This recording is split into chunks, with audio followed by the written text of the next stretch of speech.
Assalamu alaikum bachcho. This is Dr. Kamran Ali and today I'll be talking about directed writing syllabus 2024. As I promised you guys that I will definitely share this content from my workshop. Let's go ahead. I'll be very precise because you're preparing for your exam and you don't have much time. The content will be presented in three phases, in three videos, right? In the first video, I'll be talking about the mark scheme regarding director writing. Then I'll show you the question and I'll also talk about how to approach this question. And in the second video, I'm going to talk about how to take out the arguments and how to evaluate them, develop them, and finally, I will present the write-up, right? Okay, let's go ahead.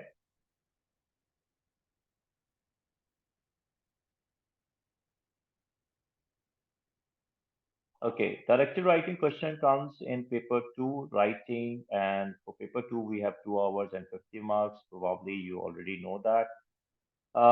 Directed writing question comes in section A, at the right, and it carries 25 marks. And in this question, you either get one or two texts, totaling approximately 400 to 450 words in length. एक बात अपने ध्यान में रखिएगा, अगर आप IGCSE से practice कर रहे हैं तो please keep this thing in your mind कि वहां पे जो वर्ड काउंट है वो is around 650 to 750 words probably, right?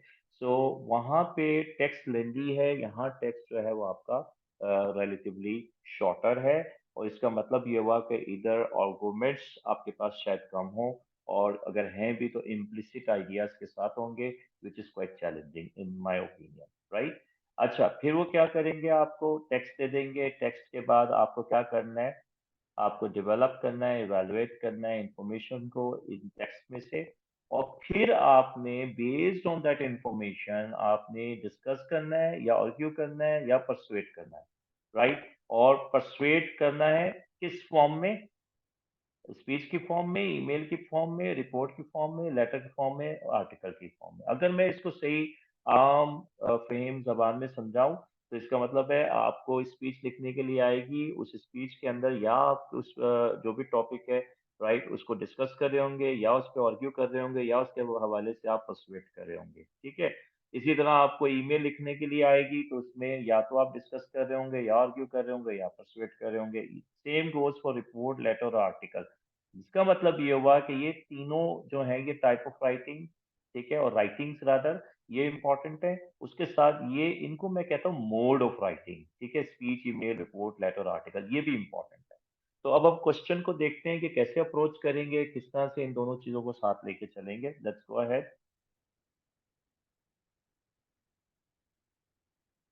अब लेट्स सपोज ये आपका क्वेश्चन है, और this question says, write an email to the editor of a famous newspaper about the advantages and disadvantages of advertising. In your email, you should evaluate the ideas and opinions in both text. Give your own views based on what you have read in the text about advantages and disadvantages of advertising. Base your email on what you have read in both text. But be careful to use your own words as part of the bullet points. Write about 250 to 350 words. Okay, भाई। हम ये देख रहे हैं यहाँ पे हमारे पास 10 marks available हैं कंटेंट के लिए, यानी जो आपने रीडिंग की और उसमें रीडिंग में से जो मटेरियल आपने निकाला है, जो पॉइंट्स आपने निकाले हैं, उसके बाद उसको जो डेवलप किया है, इवेलुएट किया है, उसके हमारे पास 10 मार्क्स हैं। 15 मार्क्स जो हैं, जो आपने ट्रांसफॉर्म किया है उस इंफॉर्मेशन को किसमें, या तो स्पीच में या आर्टिकल में या रिपोर्ट में या ईमेल में, अलोंग विद द स्टाइल जो कि रिक्वायर्ड था, विच में बी डिस्कसिव, आर्गुमेंटेटिव और परsuasive, ठीक है? तो अब हमें यहाँ ये तो क्लियरली पता चल रहा है कि हमारा मोड क्या है, ईमेल। अब ठीक है, अब आप लोग क्या कहोगे, यार हमें ईमेल लिखने, चलो भाई ईमेल लिख दो बेस्ड ऑन रीडिंग। अब कुछ बच्चे क्या करेंगे, वो ईमेल लिखेंगे और जो कुछ रीड किया वहां से उस इंफॉर्मेशन को अपने वर्ड्स में कन्वर्ट करेंगे और ईमेल लिख के आ जाएंगे। तो बेटा इस तरह अगर करोगे तो आपको मार्क्स नहीं मिलने वाले, बहुत लोअर टीयर पे आप जाएंगे। मैं अभी मार्क्स की मैं आपको बताता हूँ, ठीक है? अच्छा, कुछ बच्चे क्या करेंगे, वो आइडियाज इवेलुएट करेंगे, थोड़े से ओपिनियंस ऐड करेंगे, सब कुछ कर रहे होंगे, लेकिन पता चला जी वहां पे आर्गुमेंट नहीं करना था, वहां पे डिस्कस करना था या वहां पे परसुएट करना था।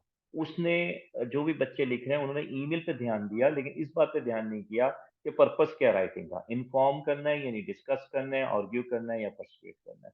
तो वहां पे भी आपके ये समझ लें कि एक टाइप ऑफ राइटिंग को तो आप जस्टिफाई कर रहे हैं कि ईमेल आप लिख रहे हैं, ठीक है, आप मोड को जस्टिफाई कर रहे हैं, लेकिन आप टाइप ऑफ राइटिंग में कहीं इधर से उधर निकल गए। अब करना क्या है भाई, सवाल ध्यान से पढ़ो। ध्यान से कैसे पढ़ो, यहाँ लिखा है ईमेल, ये तो क्लियर कट बात हो गई, ईमेल लिखनी है। इसका ईमेल का मतलब ये है कि आपने ईमेल का फॉर्मेट लाना है, ईमेल के जो फीचर्स होते हैं वो उसमें नजर आने चाहिए। अच्छा, ईमेल फॉर्मल भी हो सकती है, इनफॉर्मल भी हो सकती है। तो अब कैसे पता चले ये फॉर्मल है या इनफॉर्मल है, ये डिपेंड करता है कि आपकी ऑडियंस कौन है। तो यहाँ पे ऑडियंस कौन है, एडिटर। तो इसका मतलब पहले आपने क्या देखना है, आपने देखना है कि आपको मोड कौन सा लिखना है, ये हो गया एम, ठीक है, ईमेल। एम क्या है, ईमेल, ठीक है। अच्छा, आपने लिखना किसके लिए, एडिटर के लिए, ये हो गया आपका ऑडियंस, ए से। तो एम ए कर लो, ठीक है, या ए और एम कर लो, वट एवर, ठीक है। लेकिन तुम्हें ये ध्यान में रखना है कि लेटर है तो एम है, ईमेल है तो मोड एम है, रिपोर्ट है तो एम है, स्पीच है तो एम है। तो इसको एम के नाम से याद करो। एम का मतलब होता है मोड, यानी कि कम्युनिकेशन किस शक्ल में हो रही है, ठीक है। फिर अगर आपका एडिटर है, स्टूडेंट्स हैं, यंगस्टर्स हैं, बॉस है, ठीक है, कोई भी ऑडियंस है जो आपको यहाँ नजर आ रही है, तो वो ए हो गया, ठीक है। उसके बाद आप देखें कि वो कह रहा है एडवांटेजेस एंड डिसएडवांटेजेस। अब यहाँ क्लियरली नजर आ रहा है हमें कि भाई डिस्कस करना, तो डिस्कसिव राइटिंग है, ठीक है। तो इसका मतलब एम हमारा क्या है, ईमेल, ए हमारा क्या है, एडिटर, और टाइप ऑफ राइटिंग हमारी क्या है, डिस्कसिव। तो एम ए डब्ल्यू या ए डब्ल्यू एम या W A M, whatever acronym you want to use, you use. लेकिन तीन बातों का ध्यान में रखना है भाई, मोड को देखो, टाइप ऑफ राइटिंग और ऑडियंस, ये तीन बातें आपने देखनी है सवाल के अंदर। अगर आप ये तीन बातें इस सवाल में नहीं देख रहे, आप कोई भी ब्लंडर कर सकते हो, ठीक है। ये बात समझ में आ गई होगी, उम्मीद है आप लोगों के। तो फर्स्ट करो कि यहाँ पे आ गया स्पीच लिखने के लिए, तो मेरा एम क्या है, स्पीच। वहां पर जो है ना, ऑडियंस जो है, लेट्स सपोज कि वो यंगस्टर्स है, तो मेरा ऑडियंस क्या है, यंगस्टर्स, ठीक है। अच्छा, फिर मैं वहां कह रहा हूँ कि उधर आपने बेनिफिट की बात करनी है, राइट, और बताना है कि जी बड़ा बेनिफिशियल है एडवर्टीजमेंट, सिर्फ बेनिफिट्स की बात करनी है। तो अब समझ में आ गया कि जी आप क्या है, आपको वो कह रहा है कि आप एक स्टांस लो, उसकी भलाई की बातें करनी है, आप जो है वो आर्गुमेंट करोगे या आप परसुएट करोगे। परसुएसिव परसुएसिव का मतलब ये होता है कि आपने लैंग्वेज ऐसी यूज करनी है कि बस जो मैं कह रहा हूँ वही ठीक है, बहुत इमोटिव, बड़ी स्ट्रॉन्ग, इंटेंसिफाई किस्म की लैंग्वेज यूज करनी है। तो परसुएसिव और आर्गुमेंटेटिव में सिर्फ इतना फर्क होता है, बाकी अप्रोच वही होती है, ठीक है। यहाँ पे समझ में आ गया होगा। अब क्या है, ये आपने सवाल समझ लिया, अब आप क्लियर हो, अब आप राइट एंड लेफ्ट नहीं हो गए, क्योंकि आपको पता है कि आप क्या करना चाह रहे हो। अच्छा, अच्छा बच्चों, अगर फर्स्ट करो कि तुम्हें अगर ये चीजें, ये एलिमेंट्स तुमने गलत निकाल लिए तो क्या होगा। मिसाल के तौर पे ऑडियंस में तुमने ख्याल नहीं किया इस सवाल के अंदर के एडिटर है, तो क्या फर्क पड़ेगा।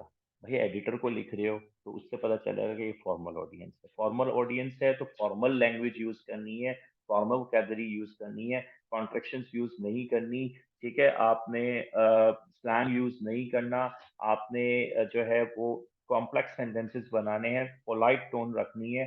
ये सारी बातें आपको कैसे पता चली, ऑडियंस को ध्यान में रखते हैं। इसी तरह से अगर आप ईमेल लिख रहे हो, तो भाई ईमेल रिपोर्ट की तरह नहीं लिखी जाएगी, ईमेल जो है वो स्पीच की तरह नहीं लिखी जाएगी। ईमेल के अपने फीचर्स होते हैं, वो फीचर्स आप इनकॉर्पोरेट करोगे।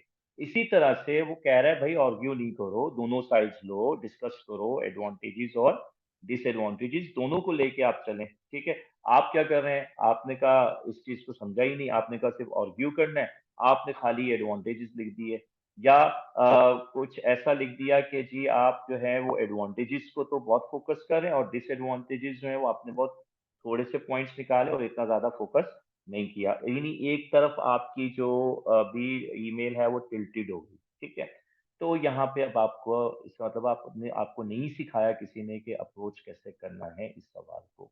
तो ये वीडियो मैं यहाँ बंद करूंगा, अगले फेज पे मैं जाऊंगा, आपको टेक्स्ट दिखाऊंगा। आप प्लीज अगर ये वीडियो देख रहे हैं तो ये वाली जो स्लाइड है इसको आप या तो स्क्रीनशॉट ले लें या किसी तरह से अपने सामने रखें, क्योंकि जब नेक्स्ट मैं वीडियो बनाऊंगा उसके अंदर मैं डायरेक्टली टेक्स्ट दिखाऊंगा, सवाल आपके पास होना चाहिए। Thank you, take care of yourself. Wish you good luck for your exams. ठीक है, और ध्यान से पढ़ना, डरना नहीं है। और बस ये ध्यान में रखना है कि हमें सवाल को कुछ डिफरेंट वे में अप्रोच करना होगा। ठीक है, thank you, take care of yourself.